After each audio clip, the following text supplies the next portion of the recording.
यानंतरचा update WALMI Karad संदर्भातला। वाल्मी कराडला काल रात्री पोटदुखी आणि अस्वस्थ वाटू लागल्यामुळे जिल्हा सरकारी रुग्णालयामध्ये दाखल करण्यात आलं।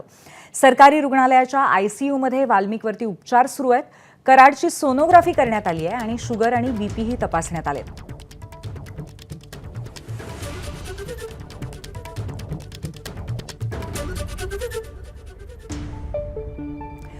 बीड जिल्हा रुग्णालयाचे प्रभारी शल्य चिकित्सक डॉक्टर एस.बी. राऊत यांनी वाल्मी कराडवरती काय प्रतिक्रिया दिली आपण पाहूया।